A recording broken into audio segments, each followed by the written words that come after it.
Hi there, and welcome back to Building Your Leader Brand. My name is Bob Gentle, and every week I speak to incredible people who share their secrets to building, marketing, and monetizing their expertise and the mindset you need for your business to grow and thrive.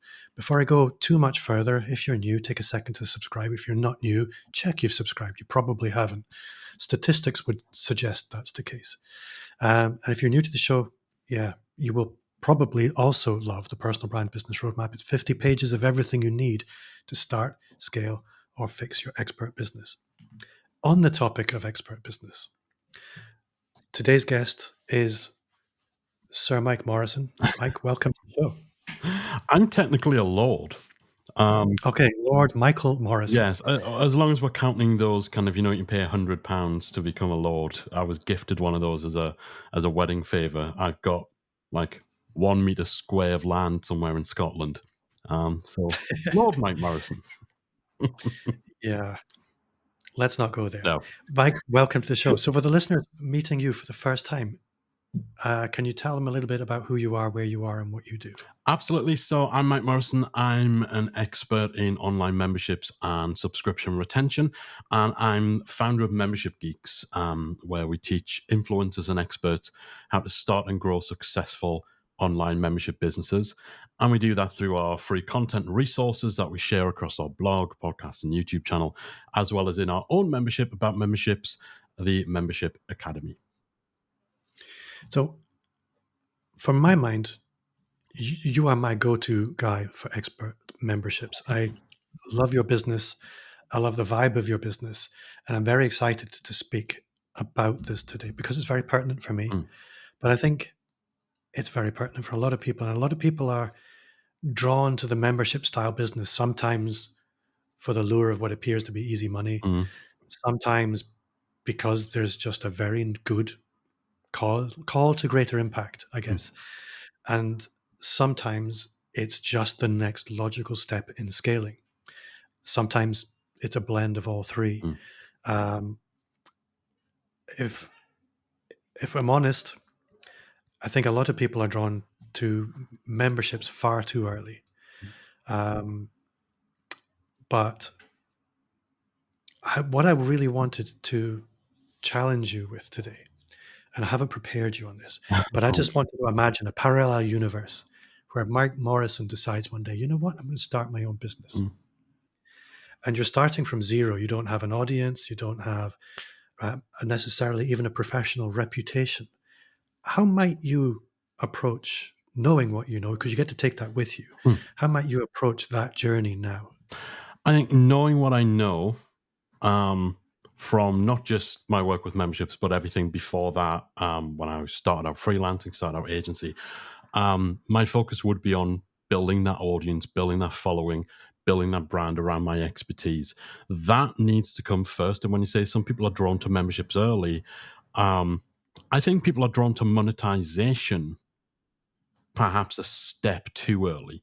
Um, and they don't assemble a crowd. They don't put any time or effort into building a following. They just assume that if I've got the right product, I've got the right offer, people will flock to it.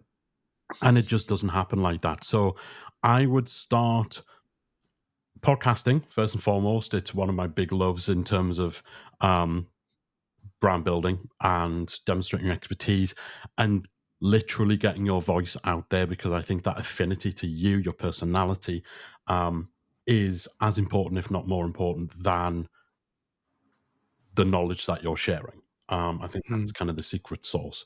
So I would start podcasting. I would start putting content out there. And I would start working with clients on a one on one basis, even if initially it was for relatively small things, but things that are adjacent to membership. So if I was kind of going down the route of I need to end up in the same place I am today, um, I would start helping people out. So whether that would be kind of using a free 10-minute review of a sales page, or a membership concept or something like that, that I would record and utilize for content as well. But that would very quickly help me to get the results, get the credibility, get people on my side who can help me to spread the word. That would pair up with the podcasting that I was doing, and all that sort of stuff, to build that following, to get social proof that will help me to stand out against other people in the membership space, but also against AI. Again, if we're literally Mm. starting today, um, you need to do stuff that will help you stand out against AI. And so just showing that you know the most stuff or just answering people's questions isn't enough to cut it. You need to show the human side. You need to show what you, the person, can do, the effect you can create, the change that you can produce, and showing the work being done. Recording things like 10 to a 15-minute like speedy session or something like that that you are doing with people, while having a content vehicle that shares you, your personality, and your voice. I think those would be my main starting point for trying to build that momentum and build that following, build that audience. That I would then make sure that I'm calling on to validate my idea for the membership, to find out what they need, what their problems are, in order to inform how my membership might solve them. But I wouldn't do the monetization piece. I wouldn't build the membership until I had 3, 4, 500 people on my email list who were aligned with what I'm doing, and until I had actually researched amongst those people. So it's not just build an email list and then you hit a magic number and you go out and create Mm. a product. You need to draw from those people. You need to ask them what they're struggling with. You need to create content that's on a website where you can dig into stats to see what content is most popular, what's being most consumed, what topics are resonating the most. Like, you need to be doing that boring research in order to inform what people want, so that you can actually craft the solution to it. So that's probably a little long-winded, but that's where I'd start, and those would be the initial stages. And hopefully I'd end up where I am or even further along. So I think what's interesting listening to you there is a lot of people do rush in and then they wonder why it's a struggle uphill all the time. Um, the sort of 300, you gave a number, and it's very easy for, I think, for people to latch on to. Okay, so it's 300 people I need to get on my list. Yeah. I'm There are some people who push their way into memberships, Mm. and then there are others who are kind of pulled into it because it's the next logical step for them. If anybody's looking for signals, okay, it's time for me to look at extending into membership from being a consultant, for Mm. example. What are the signals that are telling them it's time to look at this? I think when you start becoming oversubscribed in your one-to-one work, that's one of the clear signals. When you have amassed a following, amassed a reputation, that means you are turning people away.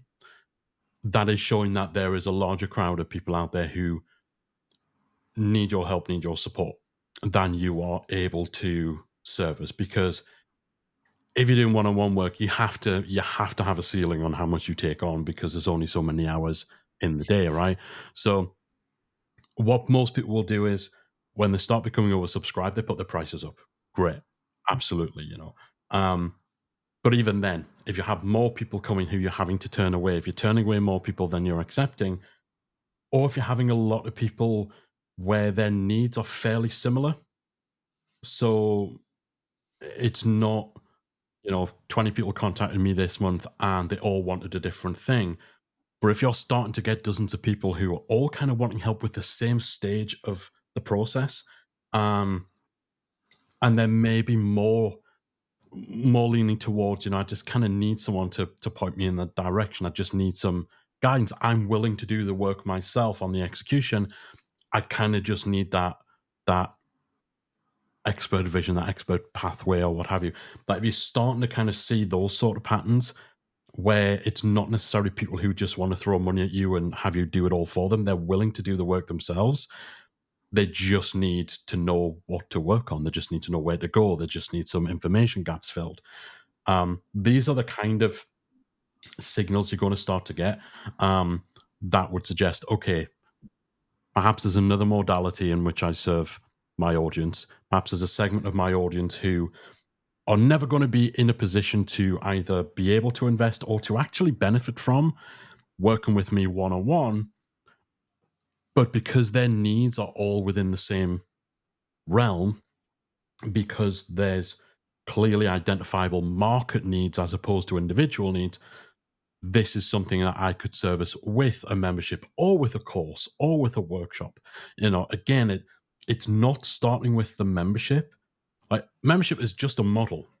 It's a Yeah, model it's just for, a revenue model, yeah, really. it's a model for essentially providing solutions to problems. That's all we do in business. We provide solutions to problems. We are professional problem fixers. And so it all needs to start with that. Are there people who have a problem? Can you conceive of a solution? Like, are you equipped to solve that problem in whatever guise? Is it whether you're sitting down across the table from them or thousands of miles away on a live stream? Could you solve their problem? Is the problem so compelling that someone is willing to put their hand in their pocket and pay you to solve it? And are you proficient at connecting the dots? Like, you could have the best solution, they could have the most painful problem, but if you cannot get your messaging, your communication, if you don't have that connection to them, or if you don't have that audience, you just know that people are out there with a problem, then it doesn't really matter. You need to be able to connect the dots. And is it a problem you want to dedicate yourself to solving? Like, it all needs to Yeah. kind of start from there before you look at the structure, the model for how you do that. There's a well-known saying in design, that form follows function, right? That you figure out, okay, what does something need to do before you start to look at, okay, so how does that look? What colors are used? What does your logo need to convey before you start looking at the fonts that you're using? Form always follows function, whether it's design, whether it's web development, which is kind of, I'm a reformed web developer, um, or whether it's business models. Form needs to follow a function. And too many people start with the form because they hear memberships are a model that will help you achieve X, Y, and Z. And absolutely. But you need to know what the purpose of it is. You need to know what the problem is that you're solving.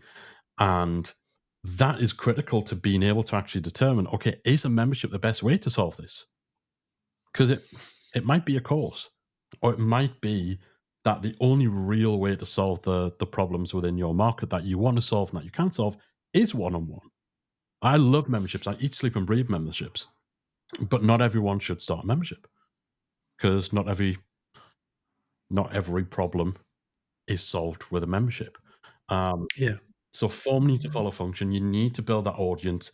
Only by building the audience can you understand their problems. Only by understanding their problems can you conceive of a solution. Only by understanding how the solution would be best administered can you then figure out the correct model, the correct kind of business to deliver that.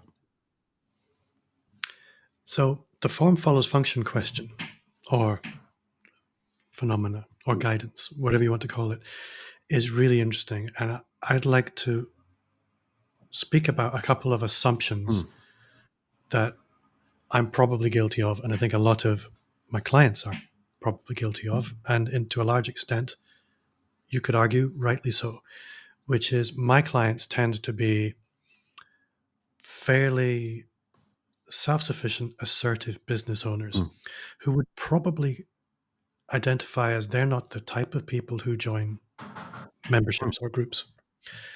And I suspect that there's an assumption there on what that membership might look like. mm, And you having the diversity of perspective that you do will see memberships where senior executives and business owners who have multiple six-figure businesses mm, feel naturally at home. mm.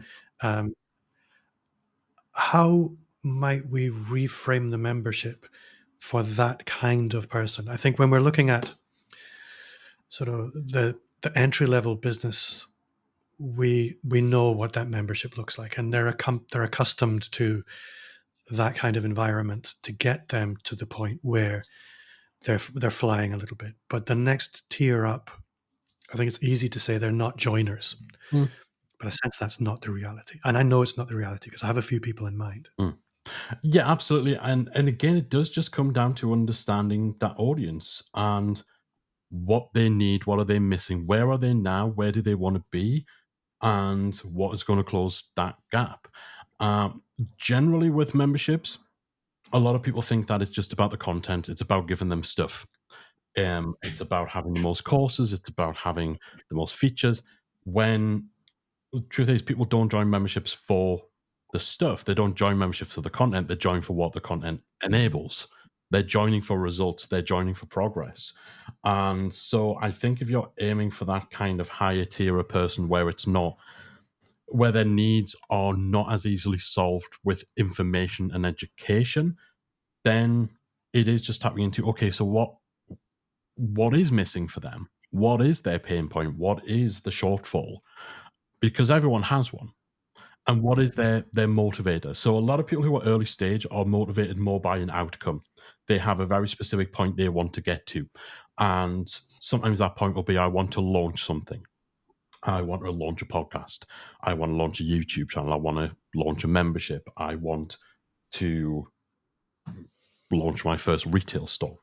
But essentially there's four common membership motivators that underpin why someone would join a membership and around which you should kind of build your strategy. Outcome is one. So this is where someone has a goal they want to reach, an outcome they have in mind, a specific problem they want to have solved above all others, where you can literally look at, okay, where's one end of the spectrum, where's the other, what are the milestones? Let's break it down. Let's create a roadmap. We both have these kind of roadmaps within our own business. I know you've got your brand roadmap. We've kind of got our membership roadmap where you are showing people the journey. And that's very outcome driven. You can sell that outcome. And that's great. A lot of memberships are centered around that. And that's probably going to be more suited to most early stage people. But the other motivators, people are motivated by mastery, where they are not necessarily looking for an end result. They are looking for marginal gains. They are looking to just continuously evolve, improve, better themselves with no end point in mind. It's just that continuous development of mastery. Music memberships, for example, you never complete guitar playing.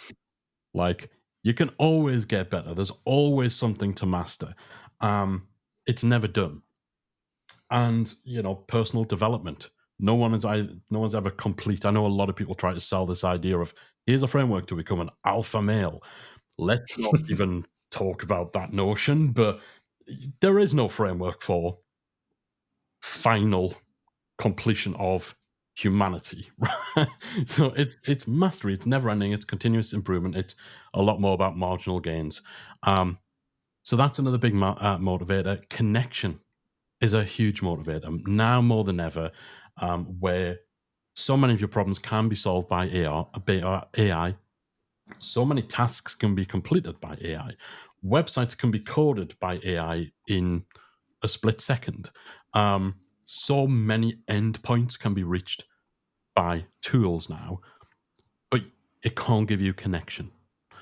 And whether that is connection on a human level, whether it is connection for benefit, for advantage, so building a network of other people who are at a same sort of level but in different industries that you can tap into for your business, connecting to people with perspectives and with expertise that you don't have and being able to share that with people, that massive motivator. People are driven by connection. Again, you're going to have this a bit more with people who are a little further on, where actually their issue isn't a lack of knowledge, it's perhaps their network isn't where it needs to be, or it's that I don't remember the source of this, but the whole "you are the sum of the five people you spend the most time with." That's not Napoleon Yeah. Hill, is it? Um, yeah. Anyhow, I think it has multiple. yeah, Um, yeah. It's like kind of one of those things that'll just be attributed on a meme image, but you're the sum total of the five people you spend the most time with, and so there's a lot of people kind of in the business space where it's like, okay, if you want to up your game, you need to be in better rooms, you need to be in better tables, you need to be with people who are more on your your level, your wavelength. So that connection motivator is a big thing as well. Then the fourth type of membership motivator is resource.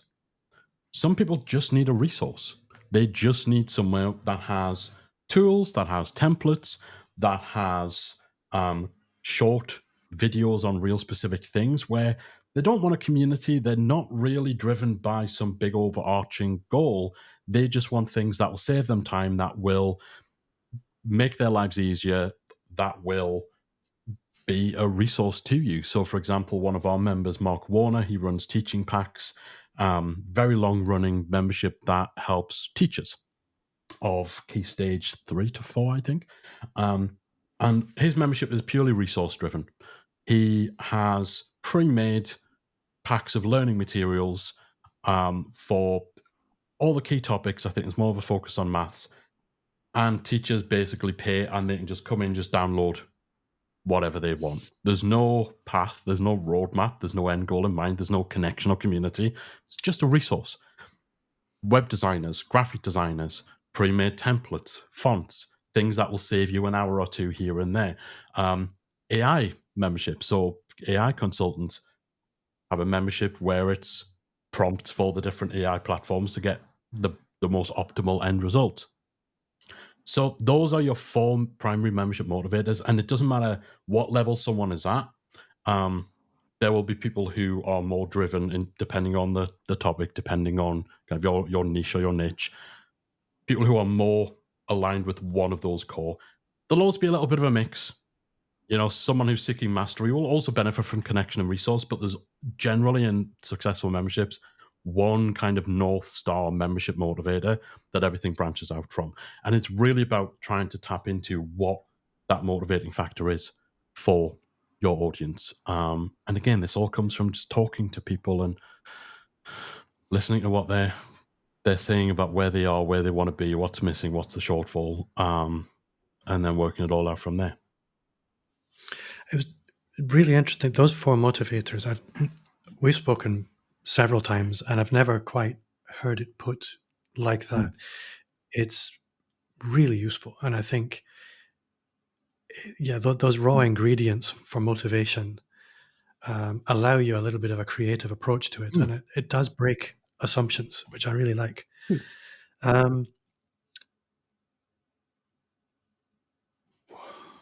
Where to go next? I'm I sorry think, if I just shut things off now. yeah, I can't read my own handwriting. That's the problem. Okay. Um,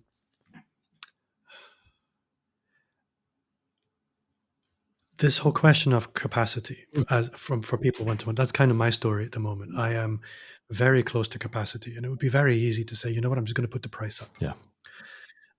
That's probably going to happen to an extent. And the question of this was where I wanted to go next.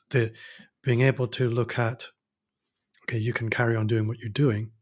You can simply extend that into a membership, but you can also look at, there's a segment of my audience that I could look at specifically building a membership around, or there's a particular challenge. For my clients, sales is probably the biggest challenge. They're great with the marketing, great with building a brand, but actually connecting with and inviting people into sales conversations, that's the big challenge. So maybe focusing on that one thing,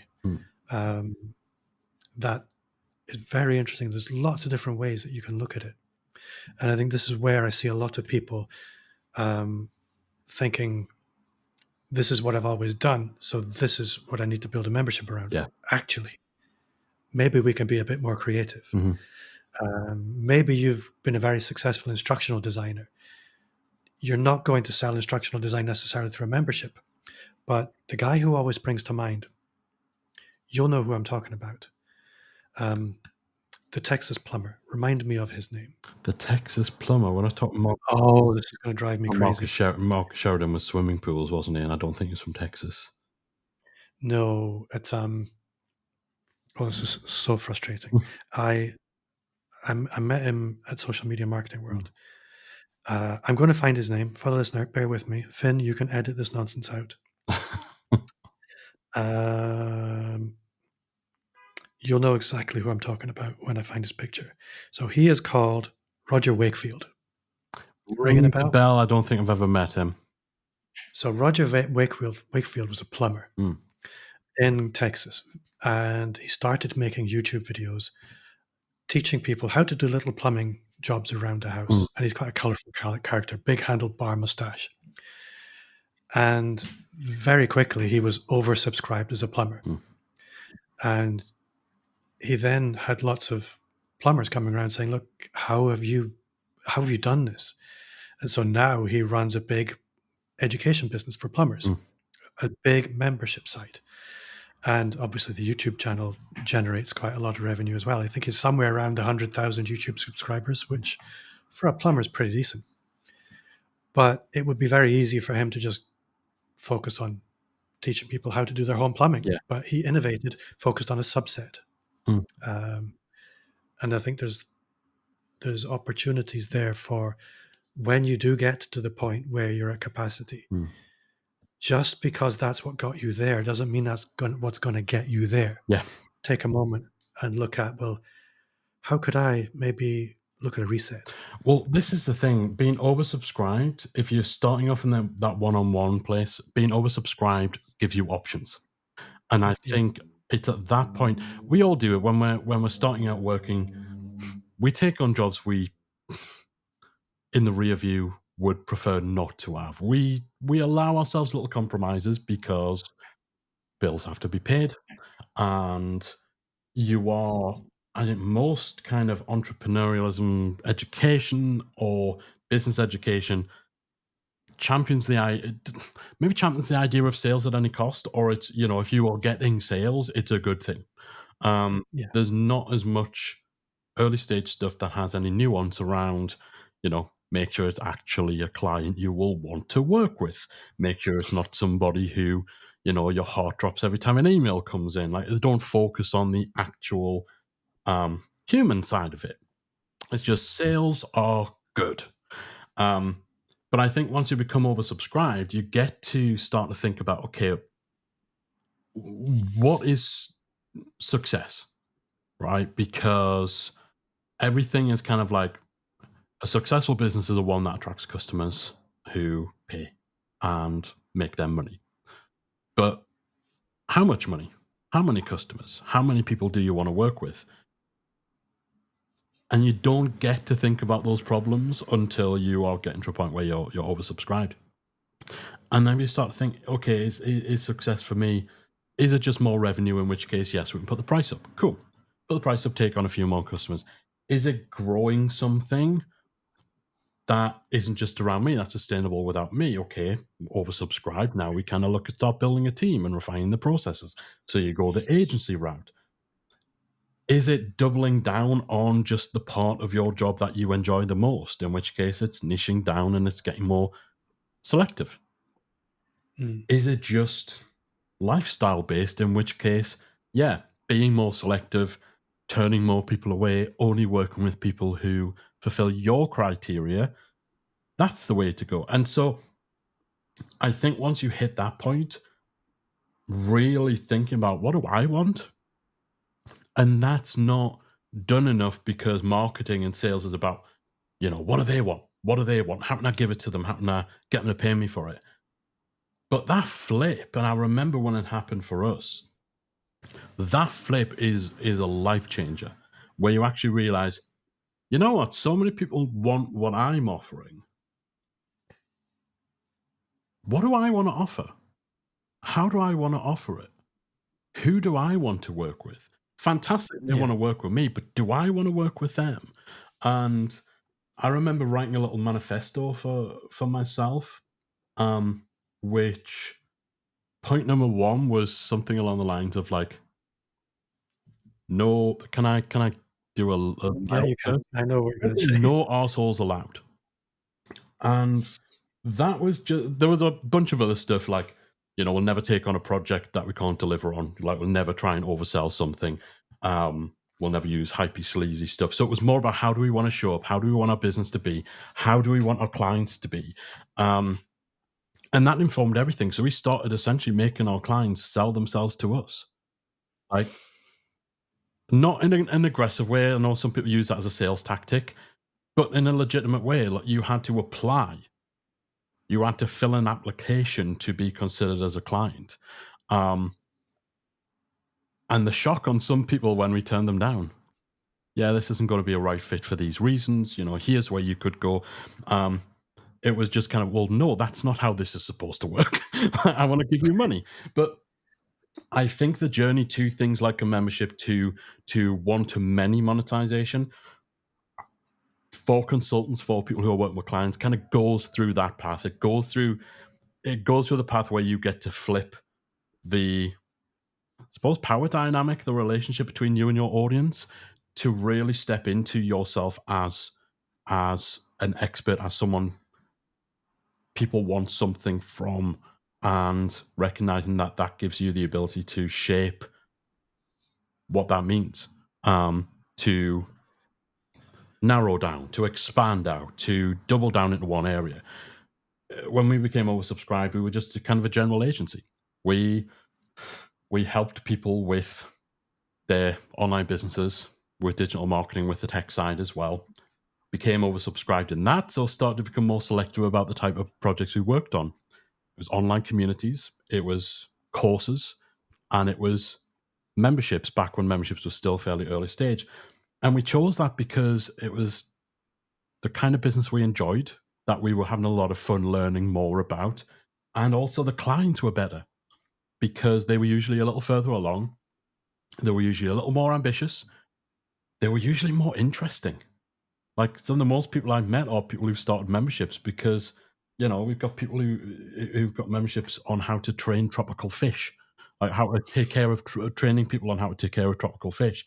Fantastic musicians, amazing artists, photographers, like highly knowledgeable business expert. They were just interesting people, fun people to work with, and that informed more than anything did. And then we became oversubscribed for that, so we kind of ditched the online courses. When Membership Geeks first started, Membership Geeks will teach you about memberships and online courses. Like, we put out content about online courses. We ditched the courses, we ditched kind of just the pure communities, and we just doubled down and we just narrowed on the agency side. Then we became oversubscribed on the membership stuff where people wanted to hire us. And that's when we started a membership, because we recognize there's a portion of people who need help with this part of the journey. So we'll start a membership for them, and that'll just be a string to the bow, but we'll still mostly consult with people. And then once that was rolling, we realized, actually, no, this is the thing we love. And we stopped working with clients. And it's iteration. It's not just kind of picking a business model and thinking, I want to start a membership. Okay, how do I get there? Like, Yeah. there's that iterative process, and it's as much about learning about yourself as it is about learning about your audience and what they need. I think what you said about, and I'll paraphrase, but you kind of need to pass through the eye of being oversubscribed Mm. in order for this to be the next logical progression. I don't think it's, I guess it would be easy to say that's not always the case. A That's not guitar always teacher the is case. not going to become subscribed, but actually they probably are. Yeah, it's not always the Uh, case. And, obviously, we're talking mostly about people who are perhaps consultants. They are servicing yeah. clients one on one. But of course, there's some people who've gone down more of the influencer route where they're not actually providing services to their market. And so obviously things are different for them. But I do think if you are in that place where you are trading time for money one on one, where you are working directly with clients, then when we talked before about signals, that point of over subscription, or that point where you're kind of thinking, can I take this person on? Do I have the room? That's a huge signal, but it's a huge opportunity.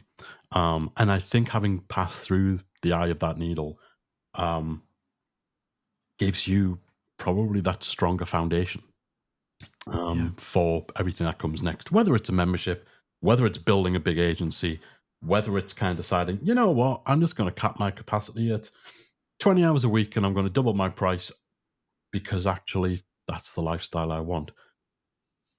Tuning into that, tuning into how your success looks, um, informs everything else that comes next, because that really should be the guide. So anybody listening, membershipgeeks.com, Mm. there is a a world of resource there. You also have a very active public Facebook group. We do, yes. So we've got nearly 20,000 membership owners in there. And if people go to talkmemberships.com, we've got that domain set up to redirect you to the group because it's a lot easier to remember than facebook.com/group/352. So, yeah. So talkmemberships.com, that takes you into the free Facebook group. And yours is a very good value for money membership. I'm not currently a member, but I think that might be happening again quite soon. Glad to hear it. So moving into part 2, this is really where I'm just finding my stride with this new segment, but I'm really enjoying it. If you've only been listening for the last 3 months, you probably hear this every week, but it's still new to me.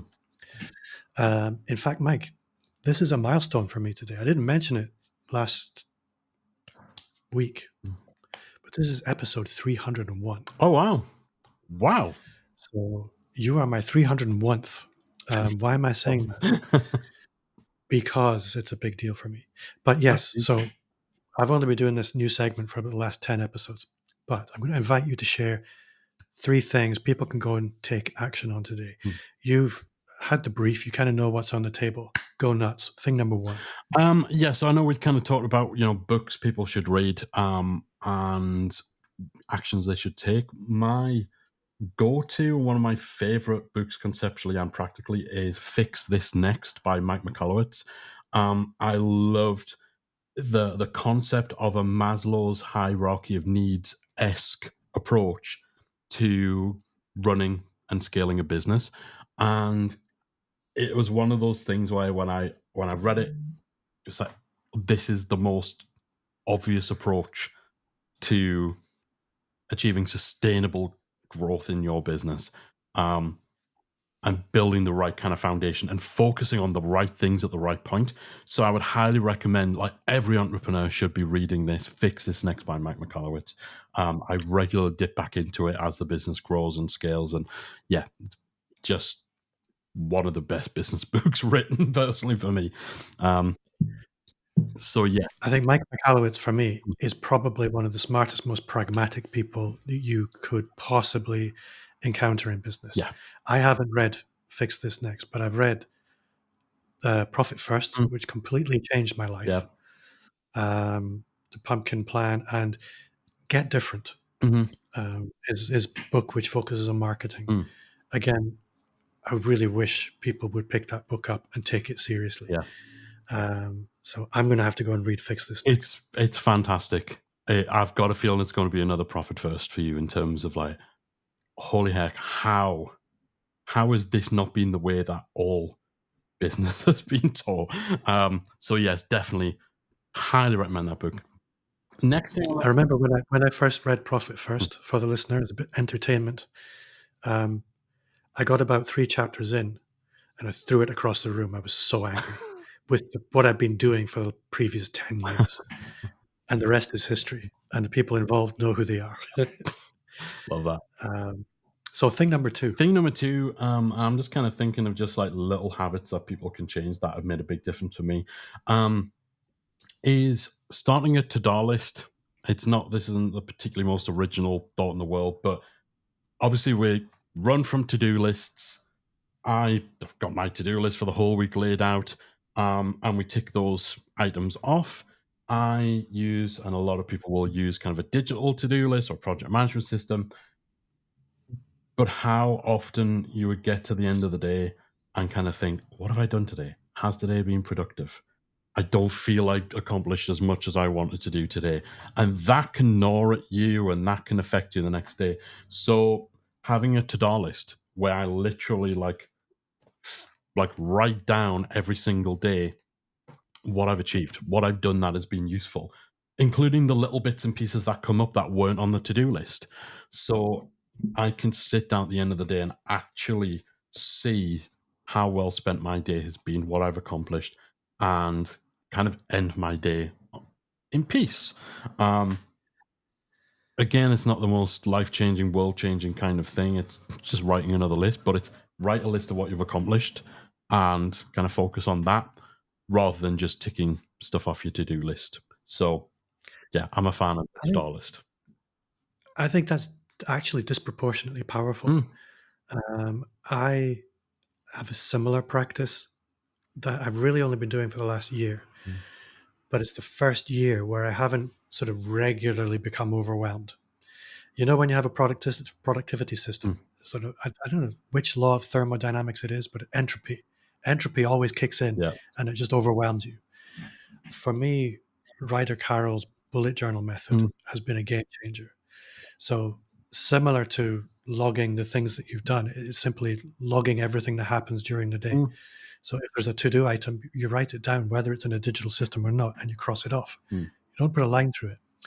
Have you come across the bullet journal method? Yes, yes, I have. Yeah, not tried it. I I live by it Yeah, now. But I think it. that big, mm, yeah, go ahead. I was gonna say, I think it is just whichever approach you use. It's shifting the focus away from inputs to outputs, from thinking about what has to be done to think about what has happened, what's being done, and focusing more on what comes out the other end because that is known. Inputs are usually intangible. Inputs are the things I'm planning on doing. Like you don't always conceptualize that. And this kind of comes into memberships. The whole thing with something like a membership or a course is that the input and the output become disproportionate. An hour of your time can create something which adds such permanent value to your product, your business, that the output is so much more leveraged, Mm, so much more impactful than the time that's gone into it versus an hour of your time that you bill to your client as 1 hour of your time. So that shift and that playing around with inputs and outputs, um, and I know we're kind of going off on a tangent, but I have that approach to my team. Like everyone on my team's contracted to 35 hours a week. I do not care if they work 35 hours a week. I genuinely don't. If they can accomplish the outputs I expect of them and I ask of them in 3 hours, all credit to them. Take the rest of the week off. I don't care. I do not care about inputs. Well, why do we measure inputs? Every We've all worked in jobs where we are assessed on. I work in call centers. I was assessed on how quickly I could move from one call to another, how many calls I got done in a day. That's inputs. yeah. What does that tell you? It tells you absolutely nothing. Focusing on the outputs, I instill this. I talk about this in job interviews when I'm interviewing staff. Like you'll be contacted this, but I don't care when you work, as long as you show up when you need to. Like for team calls, we have a few things that are scheduled in, and as long as everything's done. So thing number three. Thing number three is a little cheesy, a little corny, but we've talked about mental health on the show before, and it's a big, big thing. I know we both want entrepreneurs to take more seriously. For me, one of the most useful things is my happy folder. So the little folder on my Dropbox that I can access on every device that I'm on, in which I just take screenshots of milestones that I've hit, screenshots of nice positive feedback I've had from members, feedback, the screenshots of like comments or reviews, um, of events I've spoken at where kind of, I'll see my face next to Davina McCall, I think for Atomicon in 2024. Anything which puts a smile on my face and makes me happy and kind of shows me that the work that I'm doing is having an effect, that my own personal metrics of success are being accomplished. And yeah, it'll be everything from literally, I've got screenshots of the first time my bank balance hit six figures because that's in your brain, okay, that's the first marker. And I've still got screenshots from that from like nearly a decade, over a decade ago. Um, but also screenshots from the first time I took a trip that I'd been really wanting to take. Like anything that would make me happy, anything that would motivate me, anything that makes me smile. And they all go into a Dropbox folder. And anytime I'm feeling a little stressed, anytime you have that little voice saying, is this all worth it? Or, the website just broke and all my plans went out and I've spent the entire day trying to fix it. This happened yesterday. Um, and I need a little pick me up. A little scroll through the happy folder is just a shot in the arm to remind you of why you're doing it, to remind you you're doing good work and everything's good. Yeah. I think that sounds like a really productive antidote to the standard negativity Yeah. bias that we all It's have. Some people have it anti more than others. it's anti doom scrolling. Like what people do, if they're starting to feel that fog coming in, they're just sitting there doom scroll on a social platform. No, open your happy folder and happy scroll through all the good stuff. Um, yeah, because it's really easy, and we both know, and we've talked about this before on the show, that that boulder starts rolling in terms of negativity, in terms of your motivation just being sapped, in terms of what's the point in doing this. It can roll into some dark places. So yeah, a little happy folder. Whether it's a physical thing, some people have like a post-it board, like a one of the boards that they put up and just stick stuff up on. I like the idea that I can whip out my phone and instead of scrolling through whatever nightmares are happening on Twitter or Instagram, I just scroll through a decade of happy stuff. Yeah. It reminds me a little bit. So, when I was beginning my online journey, I was quite insecure with being very visible. Mm. And Ian Anderson Gray, I was having a drink with him somewhere. I can't remember where. But he said what he did at the beginning of his online journey was he kept a journal of the nice things people said about him. Yeah. And it sounds very narcissistic in the beginning, but it's another way of trying to have a productive antidote to this negativity bias. Yeah. And I think everybody should be listening, thinking, because we all, especially as business owners, we live in a very dangerous, toxic environment, really, especially online. Hmm. Comparison is everywhere you go. It's very difficult to stay positive online. It's designed that way. Yeah. And so having your own mechanisms for maintaining positivity is very, very, very important. Definitely. Definitely. No, it's been put into use a lot of times because, particularly if you are doing something like running a membership, you're building a brand where it's all online content, we're building online businesses. A lot of the time, your world is what what we're seeing here on screen now. It Yeah. is the office you're in. It's that little bubble that you're in. And yes, you get to talk to people remotely, but still, we're having a great conversation. But you are a right now, mm, maybe 20 centimeters by 15 centimeters square on my screen. And outside of all that is the same office, the same space. 20,000 people in our Facebook group. We have tens of thousands of people come through Membership Academy. And for 90% of the time, 95% of my lived experience has just been solitary. And so it's really, really easy when you're feeling unmotivated to let those walls come in a little bit and to feel a little isolated and feel a little cut off, and to forget the impact that you're having and the people that you reach because you're not seeing those people really. So that mechanism, whatever form it takes, I think is critical. And I think actually that entrepreneurial loneliness, which I think is very, very common, Mm, is a good reason to bring things full circle, mm, to be exploring memberships, both mm, as a customer and maybe as something that you can offer out um, as as as a as an act of service in the wider sense. mm, I think there's lots of ways to approach it. definitely. Mike, this has been a lot of fun. Your three things are awesome. Thank you. Um, if people are listening, they want to get a bit closer to you. How can they make that happen? Yeah, so we mentioned membershipgeeks.com, where we've got a whole bunch of great free resources. Our own membership about memberships is called Membership Academy. That's at membershipacademy.com. And if you want to literally physically get a little closer with myself and other membership owners, this September, we are getting together for Retain Live 2025, which is the only conference, in-person conference for membership owners happening in my hometown, Newcastle upon Tyne. It's That is happening September 22nd to 24th. And all the details there are at retainlive.com. That's going to be a fantastic time. Room full of membership owners. Like I said, some of the most interesting people I've ever met are membership owners, all in that room for great speakers, masterminding, networking, connection, fun, parties, all that stuff.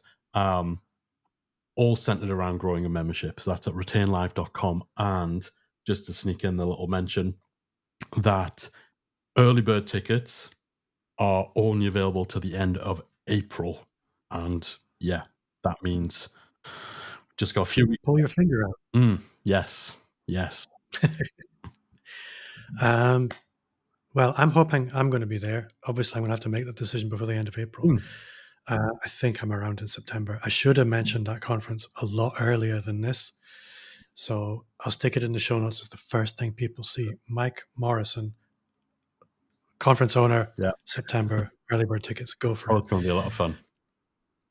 Mike, this has been a lot of fun. I know you're writing a book, so you're going to be coming back sometime soon. But for now, thank you very much. My pleasure, Bob. It's always fun to talk to you. So for you at home, that does bring us to the end of another episode. Thanks for listening. And if you did enjoy the show, you will love the Personal Brand Business Roadmap. It's 50 pages of everything you need to start, scale, and fix your expert business. Again, if you did enjoy this show, tell a friend. And as a signal of your appreciation, a review would be awesome. And if they're asking for stars, it's 5, like the fingers on your hand, not 4 or 3 or 2, as somebody did recently. You know who you are. The thing with the reviews, it puts the name above. So I have a hit out on them. Mike, thank you for your time. You're home. Thanks, and see you next time.